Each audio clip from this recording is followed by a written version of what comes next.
मेरा नाम प्रयाग है। मेरी जिंदगी शुरू हुई थी एक मामूली से और छोटे से सफ़र से, जहां मैं बेहद गरीब था। मेरे पिता खेतों में मजदूरी किया करते थे। मैं अपने माता पिता का एक ही बेटा था और मेरी दो दो जवान बहनें थीं जो मुझसे उम्र में छोटी थीं। मेरी छोटी बहन मुझसे 2 साल छोटी थी, जबकि सबसे छोटी वाली बहन बेहद ही खूबसूरत थी। और मेरे पिता से मेरी माँ की शादी एक समझौता था। मेरी माँ किसी और को पसंद करती थी और मेरे पिता भी किसी और को पसंद किया करते थे। उन दोनों की ही पसंद को मारकर उनकी शादी आपस में करवा दी गई, जिसकी वजह से उन दोनों का दिल एक साथ न मिलता था, या यूं कहा जाए कि सबसे ज्यादा मेरी माँ का दिल पिताजी के साथ नहीं मिलता था। मेरी दोनों बहनें ही पढ़ाई कर रही थीं। मैं काफ़ी समय से नौकरी की तलाश में था, क्योंकि पापा के मरने के बाद घर के हालात बहुत खराब हो गए थे। पापा जिस तरह घर को मेंटेन किए हुए थे, मुझसे वो सब नहीं हो रहा था। मैं अपनी 2 बहनों का इकलौता भाई और अपने माता पिता का इकलौता बेटा था, इसलिए लगभग सबका ही लाडला था। हर कोई मुझसे प्यार करता था, हर कोई मेरे साथ अच्छे से पेश आता था, क्योंकि हमारे पूरे ही खानदान में लड़कियां ज्यादा थीं और मैं अपने पूरे खानदान में एक ही लड़का था, इसलिए मुझे भरपूर इज्जत दी जाती थी और अहमियत भी दी जाती थी। न सिर्फ अपने खानदान वालों की तरफ से, बल्कि मेरे नाना नानी के घर भी सब लोग मेरे साथ अच्छे से पेश आते थे। बल्कि हमारे मोहल्ले में भी मेरा काफ़ी नाम था। मैं सुलझा हुआ और शरीफ लड़का था। मैंने कभी भी किसी लड़की को नज़र उठाकर नहीं देखा था। अब मुझ पर चढ़ती जवानी थी। मेरे पापा के होते हुए कभी मैंने गलत लड़कों के साथ उठना बैठना नहीं किया था, क्योंकि मेरे पापा मुझसे बहुत प्यार करते थे और उन्हें डर लगता था कि कहीं मैं दुनिया के उस गलत माहौल में न खो जाऊं जहां मेरे पिता का सर नीचे झुके और उनका बेटा किसी गलत संगत में पड़ जाए, या फिर उनके बेटे को आगे चलकर कोई नुकसान पहुंचे। मेरे पिता हमेशा मुझ पर नज़र रखते थे, हमेशा मुझे शराफत और इज्जत का पाठ सिखाया करते थे। हमेशा यही बताया करते थे कि हमें बहू बेटियों की इज्जत करनी चाहिए। वो मेरी बहनों से भी बहुत प्यार करते थे और मेरी बहनों को भी अच्छी बातें ही सिखाया करते थे। इसलिए मैं हमेशा अपने पिता की हर बात मानता था। कभी मैंने किसी लड़की को तंग नहीं किया था। मैं हर लड़की की इज्जत किया करता था और सड़क पर हमेशा निगाह नीचे करके चलता था। इसकी इकलौती वजह सिर्फ मेरे पिता थे, जो कि अच्छे इंसान होने के साथ बेहद ईमानदार इंसान भी थे। गांव के सारे ही लोग उनकी बहुत इज्जत किया करते थे और उनकी तारीफ करते किसी का मुंह नहीं रुकता था। मगर जहां तक मेरी माँ का सवाल था, वो तो बहुत ही मॉडर्न औरत थी। मेरे पिता की शादी शहर की लड़की से हो गई थी, इसलिए मेरी माँ की सोच बिल्कुल अलग थी और वो हमेशा शहर जाकर रहना चाहती थी। दोनों की ही अरेंज मैरिज हुई थी, इसलिए दोनों ने समझौता किया और अपने घर को बसाने की कोशिश की। इसमें सबसे ज्यादा साथ मेरे पिता का था, जो अपने बच्चों की खातिर अपनी पत्नी के साथ गुजारा कर रहे थे। मेरे पिताजी अपने तीनों बच्चों को अच्छे संस्कार दिया करते थे, जबकि हमारी माँ ऐसी बिल्कुल भी नहीं थी। उन्होंने कभी हमें कुछ नहीं सिखाया था। मेरी माँ को लड़कों से दोस्ती करने का बहुत शौक था। शादी के बाद भी वो मर्दों के सामने आना जाना करती रहती थीं। ये बात जब मेरे पिताजी से बर्दाश्त होनी बंद हो गई, तो उन्होंने माँ से कह दिया था कि अगर तुम अपनी हरकतों से बाज नहीं आई तो मैं तुम्हें बहुत जल्द ही छोड़ दूंगा।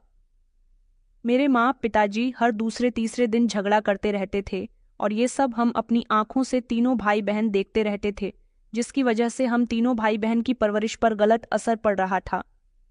पिताजी हमेशा माँ को समझाया करते थे कि तुम किस तरह की माँ हो, घर में बेटियां हैं, बेटा है, तुम्हें ऐसे देखकर वो क्या सीखेगा, और बेटियां ऐसी ही बनेंगी जैसे तुम हो। मगर माँ को तो कोई फर्क ही नहीं पड़ता था। हाँ, हम तीनों भाई बहन पर इसका जरूर असर पड़ता था।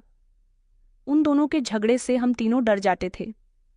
मेरी दोनों बहनें तो रोने के लिए बैठ जाती थीं और मैं खामोश हो जाता था और सोचता रहता था कि पता नहीं हमारे घर में सब कुछ कब ठीक होगा और हमारे घर का माहौल भी खुशियों भरा और सुकून भरा होगा। जब मेरी माँ पिताजी की कोई बात नहीं मानती थी, तब उन लोगों के बीच बहुत झगड़ा होता था, क्योंकि मेरी माँ की आदत थी वो सच संवर कर पड़ोस के घरों में जाया करती थी। ये बात मेरे पिता को बिल्कुल भी पसंद नहीं थी और किसी भी मर्द से बातें कर लिया करती थी। उनको किसी भी मर्द से बात करने में शर्म नहीं आती थी। घर में उनकी जवान बेटियां थीं। वो ये भी नहीं सोचती थीं कि उनकी ऐसी हरकतों से उनकी बेटियों पर क्या और कैसा असर पड़ेगा। मेरी बहनें तो मेरी माँ पर नहीं गई थीं, कभी कभी मुझे ऐसा लगता था जैसे पिताजी बेवजह ही माँ पर गुस्सा करते रहते हैं। हो सकता है कि पिताजी को कोई गलतफहमी होती हो। मेरी माँ एक हंसमुख औरत थी जो ज्यादातर सबसे ही हंसकर बात किया करती थी। शायद वो एक शक करने वाले इंसान है, लेकिन ये शक मेरे दिल से उस दिन दूर हुआ था जब पिताजी के काम पर जाते ही माँ ने घर के अंदर 2 मर्दों को बुला लिया था। ये सब जब मैंने अपनी आंखों से देखा तो मुझे यकीन हो गया कि मेरे पिता अपनी पत्नी पर गलत शक नहीं करते, लेकिन वो मेरी माँ थी। मैं उनको बुरा भला कैसे कह सकता था, इसलिए मैं खामोश रहा। अगर मुझसे कोई कहता कि तुम्हें अपने माता और पिता में से किससे सबसे ज्यादा प्यार है, तो मैं यही कहता कि मुझे सबसे ज्यादा प्यार अपनी माँ से है, क्योंकि माँ सारा दिन घर में रहती थी, मेरा ख्याल रखती थी, मेरे लिए खाना बनाया करती थी, मुझे अपने हाथों से खाना खिलाया करती थी। वो इतना ख्याल मेरी बहनों को भी नहीं रखती थी जितना कि मेरा रखती थी। इसलिए मैं सबसे ज्यादा लाडला अपनी माँ का था और सबसे ज्यादा प्यार भी उनको ही किया करता था।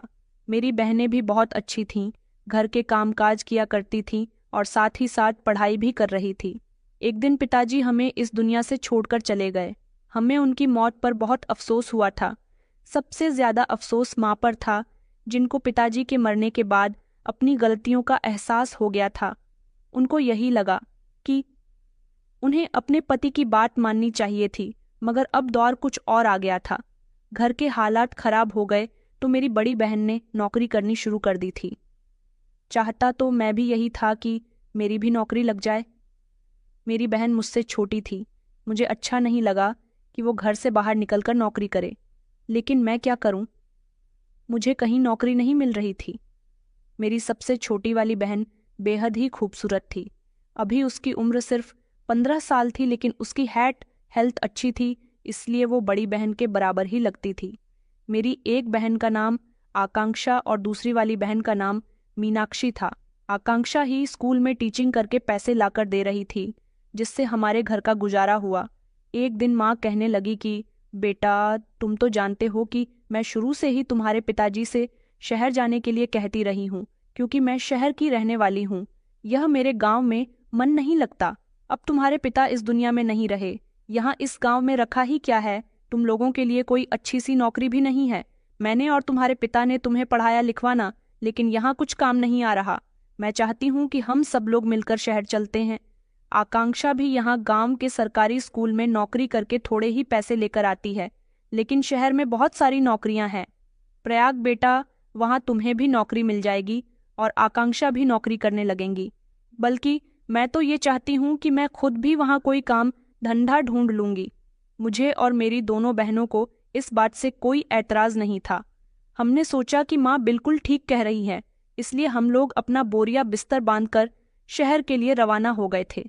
हमने अपना गांव वाला घर बेच दिया और शहर जाकर किराए पर रहने लगे। मेरी पढ़ाई तो वैसे भी पूरी हो गई थी। माँ मेरी शादी करना चाहती थी, लेकिन अभी हमारे फाइनेंशियल हालात कुछ ठीक नहीं थे।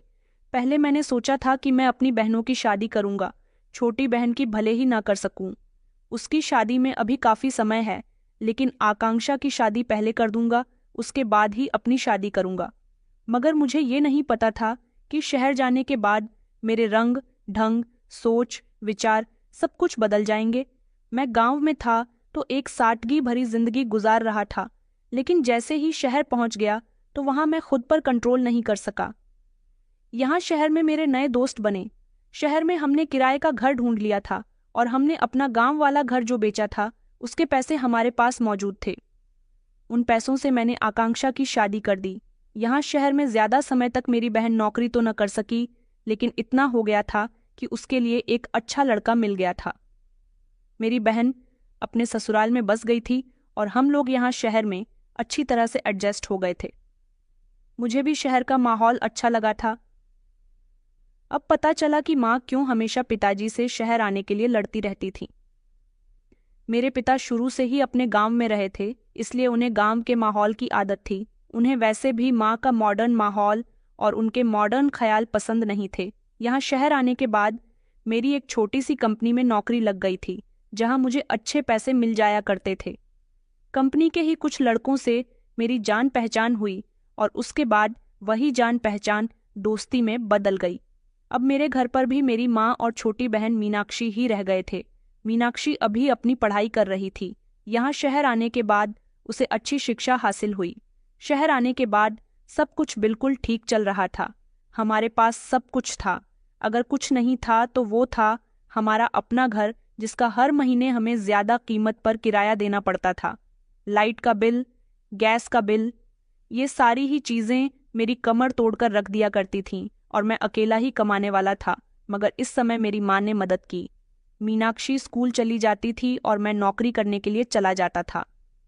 घर में मेरी माँ अकेली रह जाती थी। शुरू शुरू के दिनों में मुझे अपने घर का खर्च उठाने में बहुत परेशानी हुई थी, क्योंकि कभी पिताजी ने अपने होते हुए मेरे सर पर कोई परेशानी नहीं आने दी थी। हाँ, लेकिन जैसे जैसे हम लोग यहाँ सेटल होते गए तो माँ मेरी मदद करने लगी। न जाने माँ के पास इतने पैसे कहाँ से आ जाया करते थे। घर के सारे खर्च वो खुद करती थी। मुझे तो बस हर महीने घर का किराया देना होता था। माँ के पास इतने पैसे कहाँ से आते थे? इस बात की सच्चाई भी एक दिन मुझे पता चल गई थी। मुझे तो लगा था कि पिताजी के मरने के बाद माँ सुधर गई है। एक दिन जब मैं ऑफिस से जल्दी घर आ गया और जैसे ही घर के अंदर दाखिल हुआ तो मैंने यहाँ शहर के इस किराए वाले घर से भी कुछ मर्दों को निकलते हुए देखा, और ऐसा मैंने सिर्फ एक बार नहीं बल्कि कई बार देखा था। वो अकेले घर में होने का फायदा उठाया करती थी। तभी तो मैं सोचता था कि उनके पास इतने पैसे कहाँ से आते थे। मेरी आंधी सैलरी तो घर का किराया देने में निकल जाती थी और बाकी के पैसे मैं अपने ऊपर खर्च कर लिया करता था। माँ ना तो घर के खर्चों के लिए मुझसे पैसे मांगती थी और ना ही उन्हें कभी पैसों की ज़रूरत हुई थी। अब मुझे समझ आ गया था, लेकिन मैं खामोश था।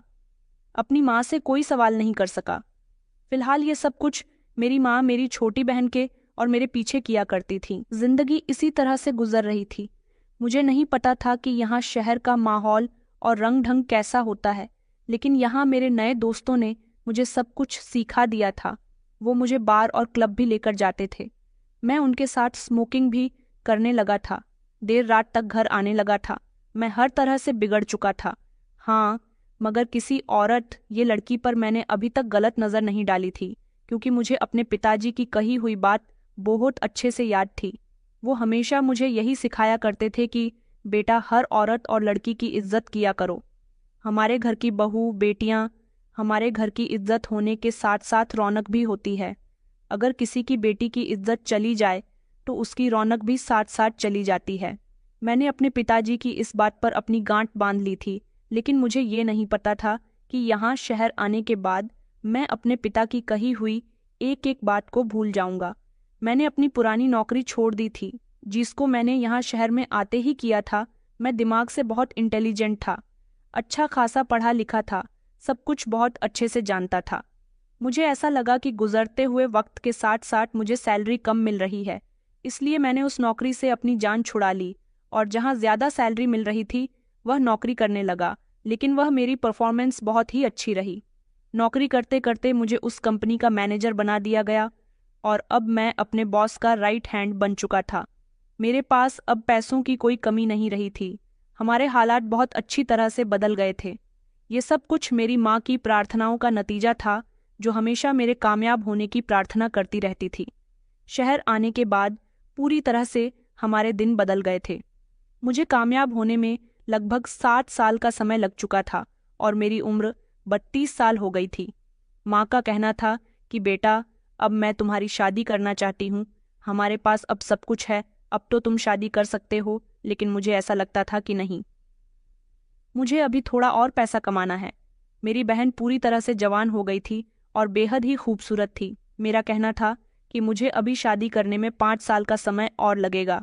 तब तक आप मीनाक्षी का रिश्ता तय करो। हम मीनाक्षी की शादी बहुत धूमधाम से करेंगे। माँ कहती थी कि बेटा, जब तक तो तुम्हारी उम्र और ज़्यादा निकल जाएगी। मगर मेरा मानना था कि पैसा बहुत ताकतवर होता है। मेरी उम्र निकल जाएगी तो क्या हुआ, मेरे पास ज़्यादा पैसा होगा तो मुझे शहर की सबसे खूबसूरत लड़की भी मिल जाएगी। अभी तो फिलहाल 2 साल तक मेरी बहन ने भी शादी से इनकार कर दिया था। उसका कहना था कि वो अभी और पढ़ाई करना चाहती है। ऊपर वाले ने मुझे और कामयाब कर दिया और अब मैं अपनी ही कंपनी का मालिक बन गया था। मैंने एक छोटी सी अपनी कंपनी अलग खोल दी थी, जिसमें मैं बिजनेस करने लगा था। अब जो थोड़ी बहुत पैसों की तंगी थी वो भी पूरी हो गई थी। मैंने अपना ही बड़ा सा घर खरीद लिया था, अपनी कार भी खरीद ली थी और घर में हर तरह की सहूलियत मौजूद कर दी थी। मैं बहुत खुश रहने लगा था। मेरे अंदर पैसा आने के साथ साथ घमंड भी आने लगा था। मुझे ऐसा लगता था जैसे मैं पैसे से सब कुछ खरीद सकता हूँ। मैंने लड़कियों पर गंदी नज़र रखना शुरू कर दी थी। मेरे सामने जो भी लड़की आती बस मैं उसको इस्तेमाल करने के बारे में सोचता था। मेरी कंपनी में एक शेखर नाम का लड़का नौकरी करता था। उसकी अभी हाल फिलहाल में ही शादी हुई थी। उसने मुझे अपनी शादी में इनवाइट किया था। वो मुझसे उम्र में छोटा था। उसकी पत्नी बेहद सुंदर थी। सारे ही लोग दुल्हन की तारीफ कर रहे थे। शेखर की शादी को 6 महीने ही गुजरे कि अचानक एक हादसे ने उसकी जान ले ली थी। हादसा इतना खतरनाक था कि उसकी मौके पर ही मौत हो गई और उसकी पत्नी 6 महीने की विधवा बन गई थी। पता चला कि उसकी पत्नी माँ बनने वाली है, इसलिए अभी तक वो उसके ही घर में रह रही है। मुझे जब ये बात ऑफिस के लोगों के थ्रू पता चली तो मैंने सोचा कि मुझे उसकी पत्नी की कुछ मदद करके आनी चाहिए। शेखर के माता पिता इस दुनिया में नहीं थे। उसके घर में अब उसकी पत्नी के अलावा और कोई भी नहीं था। मैं शेखर के घर चला गया और अपने पास थोड़े से पैसे रखकर ले गया था ताकि वो पैसे शेखर की पत्नी को देखकर उसकी कुछ मदद कर सकूं। जब मैं वहां पहुंचा तो उसकी पत्नी ने मुझसे बहुत अच्छे से बात की, मगर ना जाने कि उसकी पत्नी की सुंदरता देखकर मेरी नीयत उस पर खराब होने लगी। एक पल के लिए मैंने ये भी सोचा कि नहीं, वो बेचारी विधवा है और माँ भी बनने वाली है। मगर फिर भी मेरे दिमाग में शैतानी ख्याल आने लगे और मैंने उसके अकेलापन का फायदा उठाते हुए उसे घर के अंदर दबोच लिया और उसके साथ वो किया जो मुझे नहीं करना चाहिए था। वो बेचारी बेसुध जमीन पर पड़ी हुई थी। मेरा काम हो गया तो मैं वहां से जाने लगा। उसने मुझे जाते हुए देखकर आवाज लगाई और कहने लगी कि आपने मुझ जैसी अबला के साथ ठीक नहीं किया। आज आपने मेरे साथ ये सब किया है। मेरी बद्दुआ है आपको भी कि आपके भी किसी अपने के साथ कुछ ऐसा ही होगा जिसकी तकलीफ आपसे देखी नहीं जाएगी। मैं जोर जोर से हंसने लगा और कहने लगा कि तुम मुझे बद्दुआ दे रही हो। तुम्हारी बद्दुआ मुझे नहीं लगेंगी। अब तुम्हें मुझसे कोई नहीं बचा सकता क्योंकि मेरा तुम पर दिल आ गया। अब मैं यहाँ हमेशा आता रहूंगा, तुम्हारी मदद करने नहीं बल्कि तुम्हारे साथ अपना दिल भरने के लिए। वो जोर जोर से चीख रही थी, रो रही थी, लेकिन उसके रोने का मुंह पर कोई असर नहीं पड़ा। अब मैं हर दूसरे तीसरे दिन रात के समय उसको इस्तेमाल करने के लिए आ जाता था, मगर एक गड़बड़ हो गई थी। इसी बीच उसकी हालत बहुत बिगड़ गई और उसने अपने बच्चे को खो दिया, जो उसके पति की आखिरी निशानी थी। मैंने उसका इलाज करवाया। वो जब भी मुझे अपने सामने देखती मुझे बद्दुआ ही दिया करती थी। उसकी बद्दुआ से मुझे कोई फर्क नहीं पड़ता था। मुझे ऐसा लगता था जैसे जिसका इस दुनिया में कोई नहीं होता, उसकी बदुआ सुनने वाला भी कोई नहीं होता और बदुआओं से कुछ नहीं होता। शेखर की पत्नी दिन ब दिन कमजोर होती जा रही थी, लेकिन कुछ समय तक उसे इस्तेमाल करने के बाद मेरा उससे दिल भर गया था। फिर मैंने कभी उससे मिलने की कोशिश नहीं की। वो इस शहर में अकेली थी, यहाँ उसका कोई भी नहीं था। पर मैंने उसे अच्छी तरह से डरा धमका दिया था कि अगर तुमने मेरे बारे में किसी को भी कुछ बताया तो अच्छा नहीं होगा, तो मुझ पर बाद में इल्ज़ाम लगाओगी। पहले मैं तुम्हें इतना बदनाम कर दूंगा कि तुम किसी को अपना मुंह दिखाने लायक नहीं रहोगी। तभी तो वो काफी समय तक खामोश रही। भले ही उसकी जबान से कुछ न निकलता था, मगर उसके दिल से निकलने वाली बद्दुआ मेरे लिए इकट्ठी हो रही थी। इस तरह अब मैं कहीं ना कहीं मुंह मार लिया करता था और अपनी इच्छा किसी भी लड़की से पूरी कर लिया करता था। कोठे पर जाकर या फिर किसी लड़की पर मेरा दिल आ जाता, वो खामोशी से राजी होकर मेरी बात मान लेती तो ठीक, वरना जबरदस्ती करने में मैं देर नहीं लगाता था। मैं सारी सारी रात घर नहीं आता था। मैं अपनी माँ का इकलौता सहारा था और अपनी बहन का भी। एक दिन मेरी माँ ने मुझसे सवाल किया कि बेटा, तुम सारी सारी रात घर से बाहर क्यों रहते हो? तुम जानते हो कि यहाँ तुम्हारी माँ और बहन घर में अकेली होती है। दिन तो हम लोग जैसे तैसे गुजार लेते हैं, लेकिन रात को मुझे तुम्हारी फिक्र लगी रहती है। जिनके घर में मर्द नहीं होते, लोग उन लोगों के घर पर बहुत जल्दी नजर रखने लगते हैं। आखिर तुम कहाँ जाते हो? मैंने उस दिन पहली बार अपनी माँ से बदतमीजी की थी और कहा कि मैं कहीं भी जाऊं, आपको मुझ पर नजर रखने की जरूरत नहीं है। और आप ये कब से अच्छी और समझदारी की बातें करने लगी हो। आपको मेरे बिना डर लगता है? ये बात कहकर मैंने जोर जोर से हंसना शुरू कर दिया। मेरी माँ मुझे गौर से देख रही थी, क्योंकि वो भी नहीं समझ पा रही थी कि आखिर उनके बेटे को क्या हो गया। उन्होंने अपनी आंखों में आंसू भरकर कहा कि बेटा, तुम मुझ पर हंस रहे हो। मैंने कहा, नहीं, मैं आप पर नहीं हंस रहा, बल्कि उस औरत पर हंस रहा हूँ जो अपने पति के होते हुए भी दूसरे मर्दों के साथ ताल्लुक बढ़ाते थी। इतना ही नहीं, पति के मरने के बाद बेटा और बेटी के घर से निकलते ही मर्दों को घर में बुलाया करती थी। आज वो औरत बात कर रही है कि उसे अपने घर पर मर्दों की नज़र से डर लग रहा है। मेरी माँ कहने लगी कि बेटा, मैंने अपने भगवान से अपने पापों की माफ़ी मांग ली है। मैं बहुत शर्मिंदा हूँ, लेकिन तुम्हारे पिता के मरने के बाद मैंने ये सब मजबूरी के तहत किया। मैंने कहा, आखिर आपकी ऐसी कौन सी मजबूरी थी? मैं नौकरी कर रहा था ना? क्या इतने पैसों में आपका गुजारा नहीं हो रहा था? माँ कहने लगी कि हाँ, तुम्हारे दिए गए पैसों में गुजारा नहीं हो रहा था।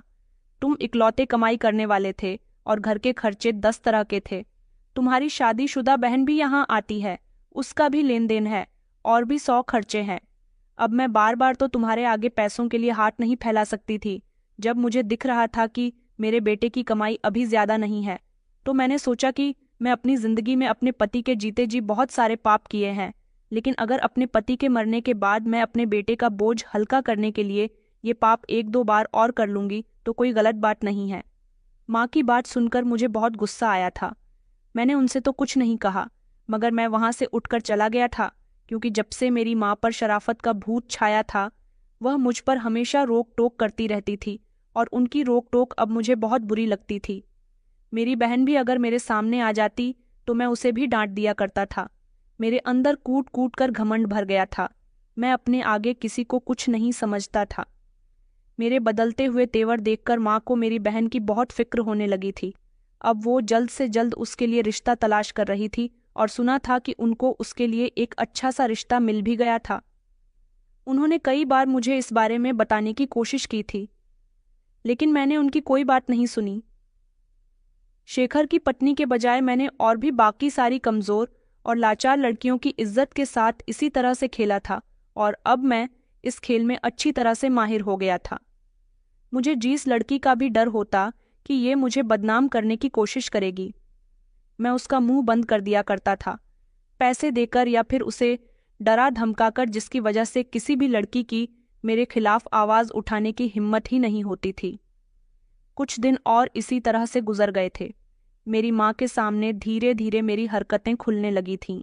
माँ कहती थी कि बेटा, मैं समझ गई हूँ, तुम्हें अपने पैसे का घमंड हो गया। मुझे तो लगता है कि तुम गलत कामों में पड़ गए हो, क्योंकि तुम्हारे 2 दोस्त के थ्रू मुझे पता चला कि तुम अब पहले से काफी बदल गए हो। देखो बेटा, ध्यान रखो कि तुम्हारे घर में जवान बहन है। तुम्हारे पिता हमेशा तुम्हें यही समझाया करते थे कि किसी भी औरत पर गलत नजर मत डालना। घर में तुम्हारी बहन भी मौजूद है। अगर कभी किसी ने उस पर गलत नजर डाली तो तुम्हें कैसा महसूस होगा? मैं हमेशा अपनी माँ को ये कहकर चुप करा दिया करता था कि ऐसी बातें आप पर शोभा नहीं देती। कभी आपने अपने पति की इज्जत का ख्याल नहीं किया तो फिर आप मुझे ये सीख मत दिया करो। मुझे नहीं पता था कि मेरे किए का आगे चलकर क्या नतीजा निकलने वाला है।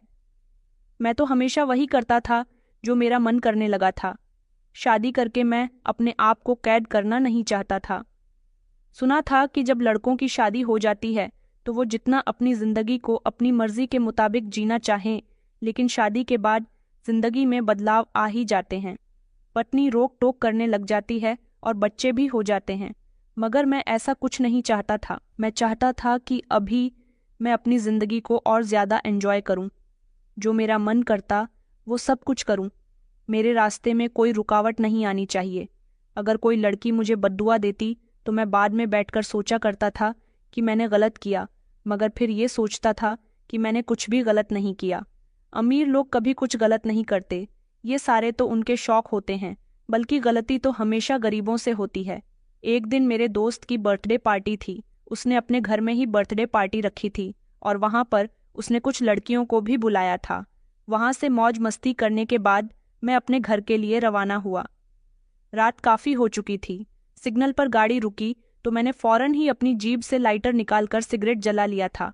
इतनी ही देर में एक लड़की दौड़ती हुई मेरे पास आई और कहने लगी कि भगवान के नाम पर साहिब जी थोड़े से पैसे दे दो।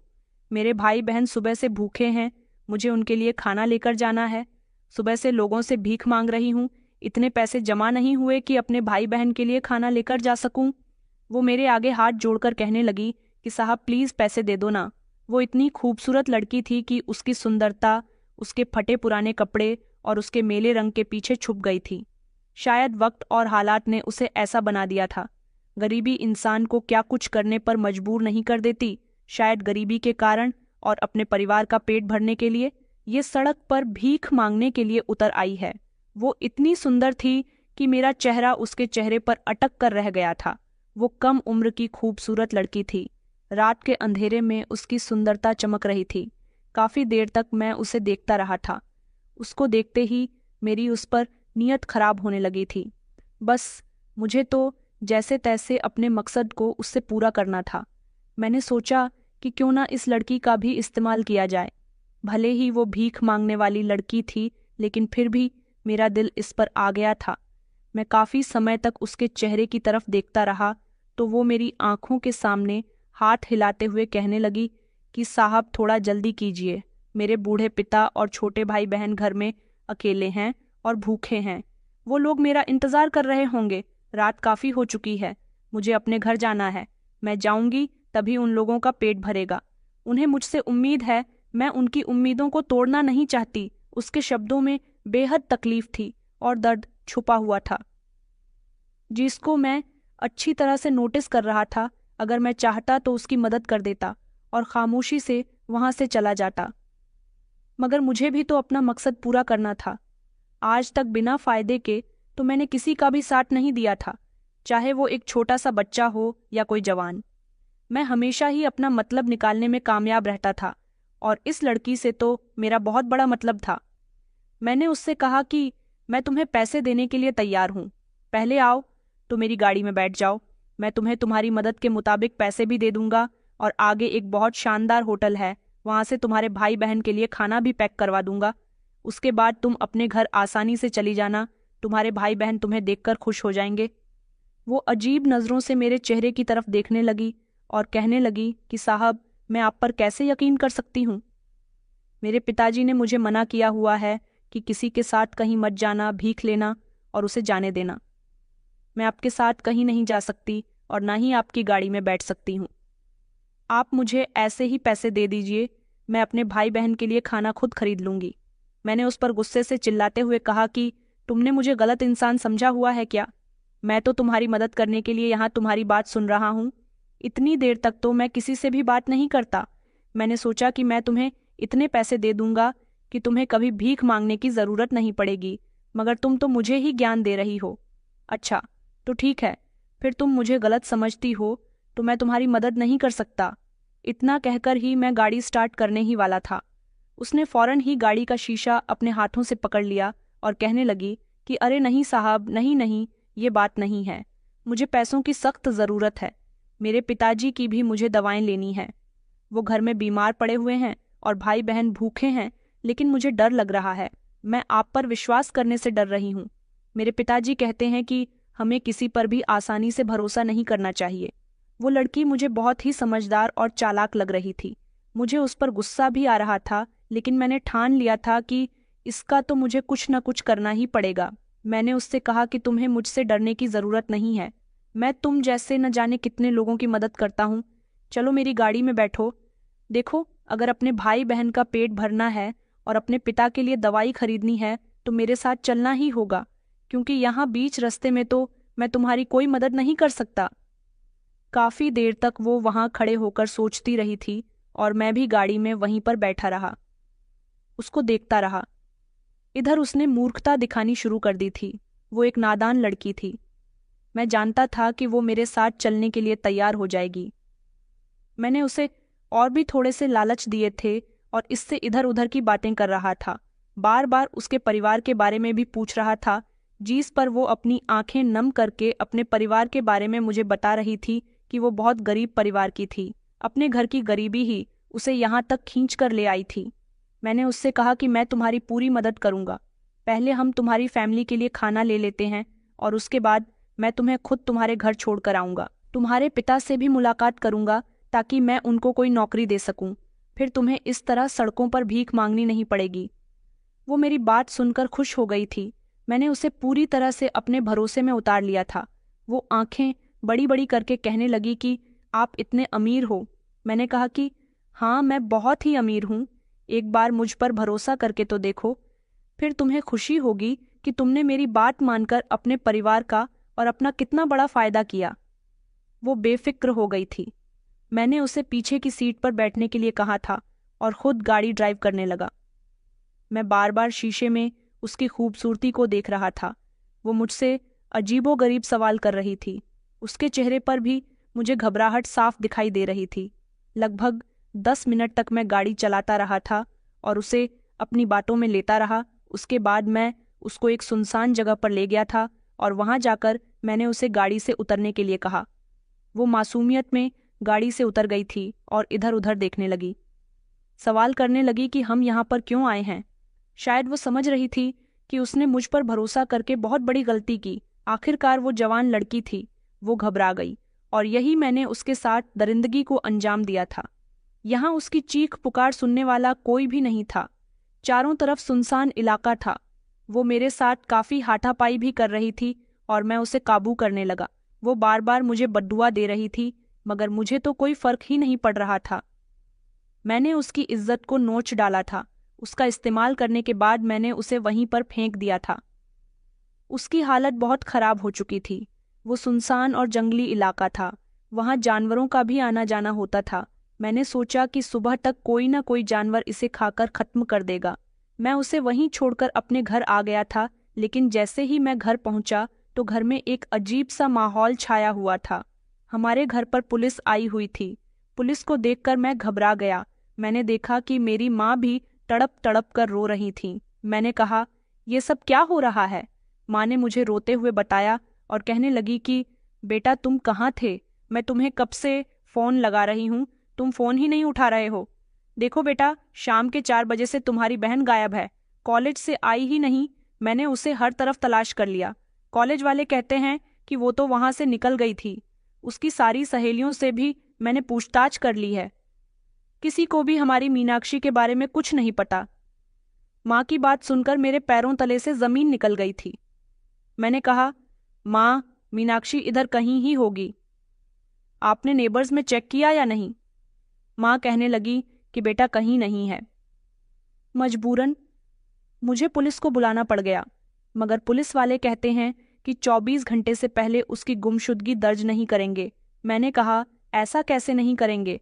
आप मेरी बहन को तलाश करिए। मेरी बहन कहाँ गई? पुलिस वालों ने कहा कि हम यहाँ आपकी मांझी के कहने पर आ गए हैं, लेकिन हम 24 घंटे से पहले किसी की भी गुमशुदगी दर्ज नहीं करते।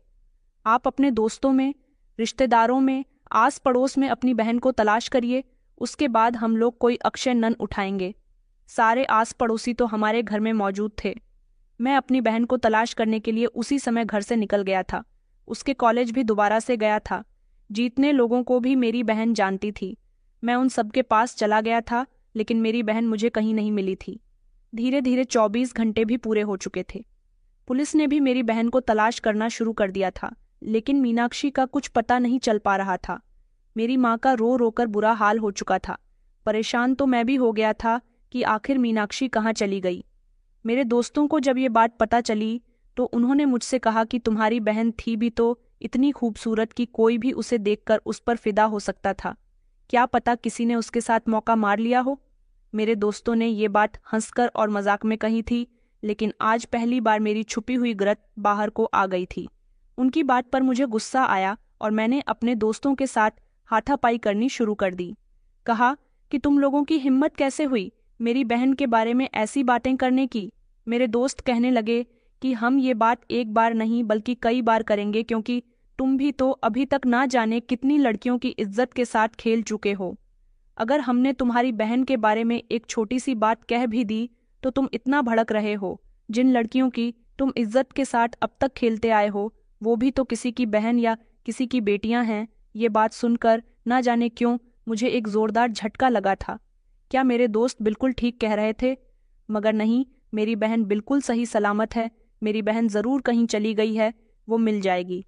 मैं इसी उम्मीद में था। इधर घर में मेरी माँ ने रोना पीटना डाला हुआ था कि मेरी बेटी को जल्द से जल्द वापस लेकर आओ।